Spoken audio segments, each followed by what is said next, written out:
Al único y sabio Dios sea la gloria y el poder por los siglos de los siglos. Este es su programa Mundo Cristiano, órgano oficial de la Iglesia de Dios de la Profecía, ubicada en la Espaillat número 86, en esta ciudad de La Romana. Y como cada jueves, yo soy el pastor Alvin Carrasco. La Iglesia de Dios de la Profecía se reúne todos los domingos desde las 9 de la mañana con su escuela bíblica y a las 11 de la mañana, servicio de acción de gracias.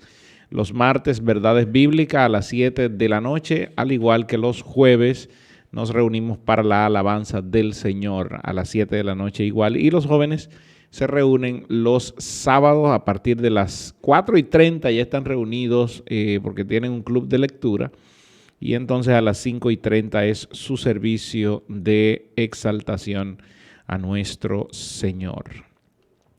Mundo Cristiano, recuerde que tiene un alcance nacional e internacional por Radio Ven, la voz evangélica nacional, pero también por nuestra plataforma de YouTube. Así que puede subir allá en YouTube, Mundo Cristiano IDP, y allí ver nuestros contenidos, comentarlos y también enviarnos cualquier pregunta. También puede escribirnos a nuestro WhatsApp del 556-4337 y nosotros con mucho gusto le contestaremos inmediatamente lo veamos. Bien, el día de hoy, durante todo el mes de abril, ya esta es Semana Santa, como se le dice, la Semana Mayor, y estamos hablando de Jesucristo, Señor, Salvador, Redentor, muerte, resurrección de Jesucristo y vida de Jesucristo. Y el día de hoy yo tengo un tema bastante teológico. De hecho, todos los jueves estamos tocando temas muy teológicos, muy profundos en la teología. Así que le voy a pedir, por favor, que si usted está en su hogar y nos da seguimiento, que vaya y tome lápiz y papel, porque hay algunos puntos que voy a tocar. Voy a tratar de ser rápido y lo más claro posible con este tema. El tema de hoy es unión hipostática de Cristo. Asimismo, unión hipostática de Cristo. Le preguntaba a alguien y me decía, bueno, pastor, es la primera vez que yo oigo esto de la palabra hipostática o de la palabra hipostasis, porque casi no se habla de eso, pero desde que existe el cristianismo, este es un término que se ha empezado a emplear, o que se empezó a emplear, de hecho, por los años 300 de la era cristiana, el término hipostasis. Y voy a explicar a qué se refiere. Cuando la palabra hipostasis es un término griego que significa esencia. Básicamente es lo que significa. Entonces, cuando yo hablo de la unión hipostática de Cristo, me refiero a la unión de la esencia del Señor. Cabe notar que este término no lo introduce el cristianismo, sino que el cristianismo le da continuidad, porque antes de que existiera el cristianismo, ya los griegos filosofaban sobre el término de hipostasis o la esencia. Entonces, esto fue introducido básicamente se habló de ello, de hecho, se tocó el término superfluamente en los primeros 4 concilios de la Iglesia cristiana: el concilio de Nicea en el 325, el concilio de Constantinopla en el 381, el concilio de Éfeso en el 431 y el concilio de Calcedonia en el 451, unos 20 años después del concilio de Éfeso. Yo la semana pasada, el video está en YouTube, la semana pasada estuve hablando de los 3 primeros concilios y cómo quedaron de acuerdo ellos en la humanidad y la divinidad de Cristo. Entonces hoy yo quiero darle continuidad a esto, hablando de la esencia del Señor. Sobre todo en el concilio de Calcedonia, que no lo toqué la semana pasada, sino que me quedé con el concilio de Nicea, el concilio, sobre todo hablando del credo niceno-constantinopolitano, y el concilio de Éfeso, que lo toqué superfluamente. Ahora, en el concilio de Calcedonia, allí se proclamó a Jesús totalmente como divino y totalmente como humano. De hecho, yo decía la semana pasada que tanto en el concilio de Constantinopla como en el concilio de Éfeso y rectificado en el concilio de Calcedonia, es de donde sale la terminología de 100% hombre y 100% Dios, hablando de dos naturalezas unidas en una sola persona, que de hecho más adelante vamos a ver esto. Y rechazó totalmente la doctrina, ahí en el concilio de Calcedonia se rechaza la doctrina de Eutiquio. Eutiquio tenía la doctrina del monofisismo, donde decía que en Jesús solamente residía una sola naturaleza, que era la naturaleza divina. Por lo tanto, el resto de Cristo era solamente una manifestación a la vista humana. Jesús, decía Eutiquio, que era cristiano también, pero desarrolló dentro de la iglesia esta doctrina de que Jesús solamente tenía la naturaleza divina. Él no era hombre, sino que era 100% divino, y que lo que veíamos de él, la humanidad de él, solamente era un reflejo a nuestra vista. Era básicamente como un fantasma, lo que decía Eutiquio. Ahora, en el concilio de Calcedonia y estoy tocando todo este punto histórico para poder aclarar lo que enseña la palabra de Dios en Filipenses capítulo 2, versículos desde el 1 hasta el versículo 11 sobre esto. Entonces, en el concilio de Calcedonia se acordó lo siguiente, y permítanme leerlo. Dice, todos a una voz enseñamos que ha de confesarse un solo Hijo de Dios, nuestro Señor Jesucristo. Él es Él mismo perfecto en la divinidad y Él mismo perfecto en la humanidad. Dios verdaderamente, Él mismo verdaderamente hombre de alma racional y cuerpo, consustancial con el Padre en la divinidad. Él mismo consustancial con nosotros en cuanto a la humanidad. Semejante en todo a nosotros, pero sin pecado, como lo dice Hebreos 4:15. Engendrado del Padre antes de todos los siglos en cuanto a la divinidad, y Él mismo en los últimos días por nosotros y por nuestra salvación murió. Fue engendrado de María la Virgen en cuanto a la humanidad. Que se ha de reconocer a un solo, el mismo Jesucristo, Hijo de Dios, unigénito, en dos naturalezas, sin confusión, sin cambio, sin división, sin separación. Y aquí le estaba dando un golpe sobre todo al monofisismo, que decía que era una sola naturaleza, y también al difisismo, que decían que eran dos naturalezas pero totalmente separadas, totalmente no había una vinculación entre ellas. Entonces estaba diciendo aquí el concilio de Calcedonia que Jesucristo era sin división, sin separación en sus naturalezas, en su esencia, tanto la esencia divina como la esencia humana. En modo alguno borrada la diferencia de naturalezas por cuanto de la unión, sino conservando más bien cada naturaleza su propiedad, y concurriendo que en una sola persona y en una sola hipostasis, allí apareció la palabra hipostasis, el término hipostasis que se venía peleando. Estoy hablando del 451 dentro de la iglesia. Entonces, aquí surge una pregunta: ¿por qué casi no se habla de esto, de hipostasis o de esa unión perfecta del hombre y Dios en un solo ser, en una sola naturaleza? Dos esencias en una sola naturaleza, y eso pasó en Cristo. La semana pasada yo decía, hay personas que dicen, es que eso es imposible. Bueno, lo que es imposible para los hombres, para Dios no es así. Para Dios no es así. Entonces, el cristianismo empezó a usar el término, sobre todo en el concilio de Nicea, donde se definió la Trinidad como tres personas. Y esto entonces es lo que se conoce como hipostasis. De hecho, Padre, Hijo y Espíritu Santo, hay una hipostasis entre ellos. Por eso hablaba de esto. Y entonces en Cristo también hay una hipostasis, que es dos esencias en una sola persona. Dos esencias, dos naturalezas en una sola persona. Entonces, por ejemplo, Apolinar de la Odisea fue el primero en usar el término de hipostasis para intentar entender la encarnación de Cristo.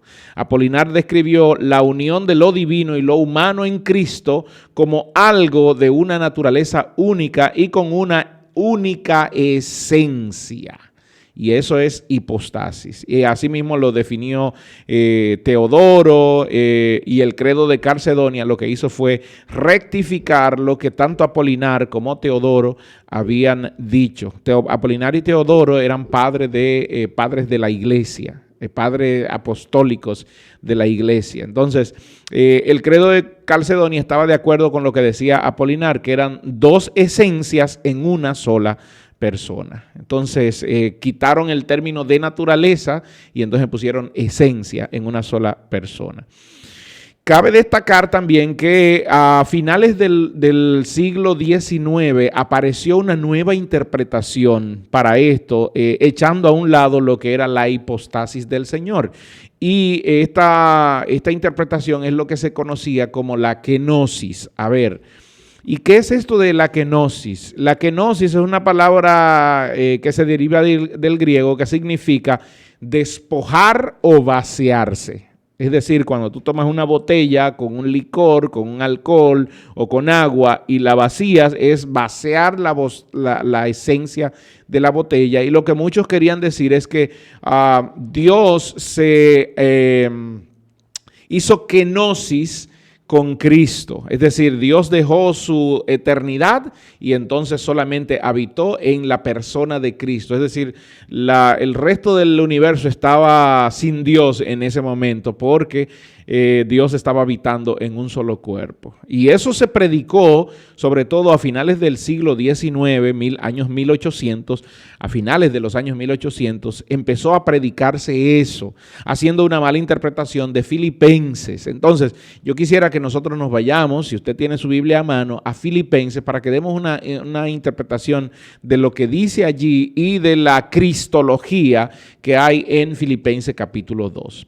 Si usted lee los primeros 4 versículos de Filipenses capítulo 2, lo que Pablo está haciendo es que nosotros debemos ser humildes, que debemos ser serviciales, que debemos estar unidos y unánimes en todo, y que todos debemos sentir eso. ¿Por qué? Porque esto mismo es lo que hizo Cristo.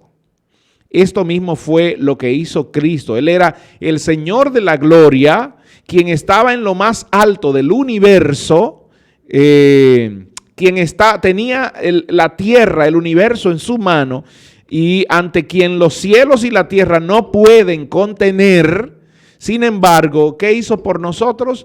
Él dejó esa posición de autoridad para rescatar al ser humano perdido. Eso es lo que está explicando los primeros 4 versículos. Ahora bien, el versículo 5 empata todo eso cuando dice: haya en vosotros el mismo sentir que hubo también en Cristo Jesús, el cual siendo en forma de Dios, subraye, siendo en forma de Dios, no estimó el ser igual a Dios como cosa a que aferrarse, sino que se despojó. Subraya aquí, se despojó. Y tomando forma de siervo, hecho semejante a los hombres. Y subraye también, forma de siervo, hecho semejante a los hombres. 3 puntos aquí que hay que subrayar.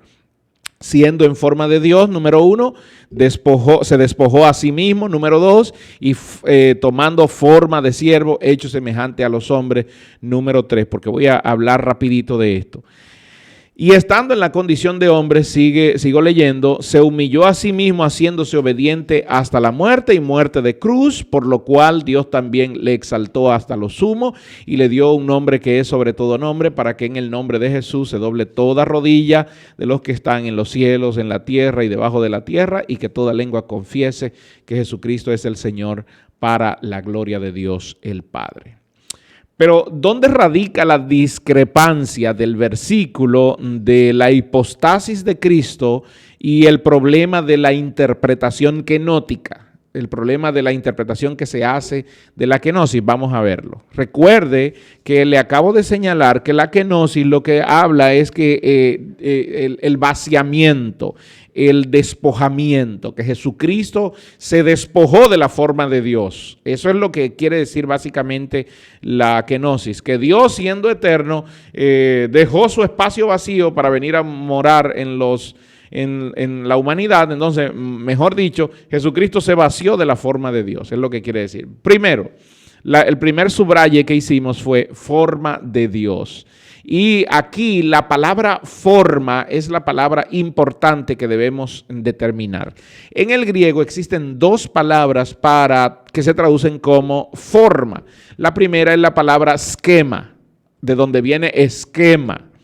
Y esto alude a su porte o mera apariencia externa sin involucrar la esencia. Es, por ejemplo, cuando ahorita hablaba de la botella, lo que tiene dentro es su esencia, pero la botella en sí es el esquema. Entonces, cuando tú vacías la esencia, tú te quedas con el esquema. Y con ese esquema se pueden hacer muchos otros esquemas, pero sin esencia, ¿ok? Entonces, es lo mismo que un lapicero. Puedo tener a mano un bolígrafo, pero la esencia del bolígrafo está en la tinta. Aunque todos parezcan iguales, la tinta es lo que le da la esencia. Sin embargo, en Filipenses, la palabra que se traduce como forma de Dios no fue esquema, sino la palabra morfé o morfología. ¿Y qué quiere decir morfé en este punto? Alude a o implica una realidad misma, a la esencia natural, la cual es inalterable. Cuando dice que siendo en forma de Dios, es decir, la esencia de Dios estaba en Cristo. Por lo tanto, esa esencia de Dios no se puede ni cortar, ni subrayar, ni tachar, ni cambiar, ni ponerse a la mitad, ni ponerse a un cuarto. Es decir, en Cristo habitaba el Dios eterno completamente, siendo todopoderoso, todo sapiente, todo omnisciente, todo omnipresente. En él habitaba Dios eterno. Ahora, fíjese lo que dice al final, el versículo 11 dice, todo fue para la gloria de Dios el Padre.